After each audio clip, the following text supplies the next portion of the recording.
le monde immatériel et le monde matériel, avec l'être humain, pour centre.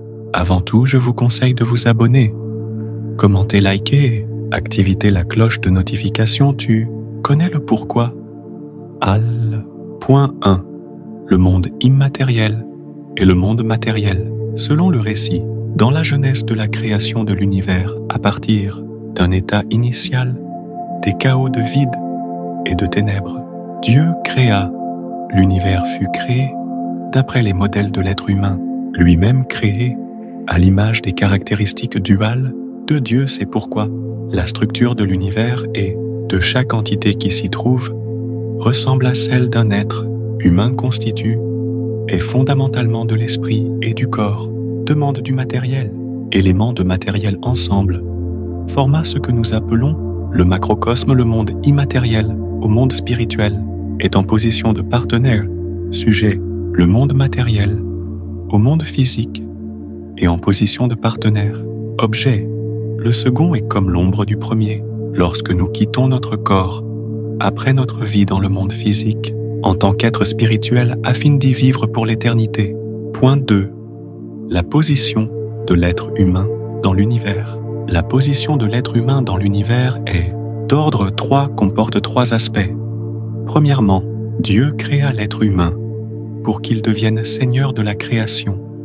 Dans Genèse 1 à 28, l'univers n'a pas par lui-même de sensibilité intérieure vis-à-vis des dieux, de ses faits. Dieu ne le gouverne pas directement.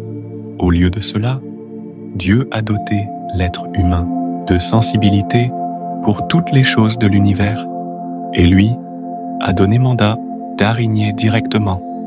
Deuxièmement, Dieu créa l'être humain pour qu'il devienne les médiateurs et le centre d'harmonie de l'univers. Quand le corps et l'esprit d'une personne se unissent par l'action de donner et recevoir et deviennent un partenaire objet substantiel de Dieu, le monde matériel et immatériel peuvent aussi commencer une action des données et recevoir avec cette personne. Pour centre, ils réalisent ainsi une interaction harmonieuse pour construire un univers qui répond à Dieu. Ainsi, une personne peut aisément transmettre les réalités du monde spirituel au monde physique. Troisièmement, Dieu créa l'être humain pour qu'il intègre des façons substantielles les essences de toutes les choses de l'univers.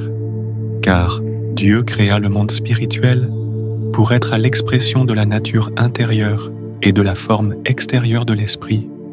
Et Dieu créa le monde matériel comme l'expression de la nature intérieure et de la forme extérieure du corps. Par conséquent, puisqu'est l'être humain contient en lui-même les essences de toutes les choses de l'univers. Chaque personne est un Dieu, créa l'univers en projetant et en développant dans d'innombrables formations distancielles les prototypes préexistants de la nature intérieure et de la forme extérieure de l'être humain. Chaque personne est un microcosme.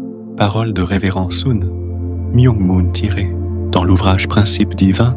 Écoutez ces paroles avec cœur, avec esprit pour recevoir tout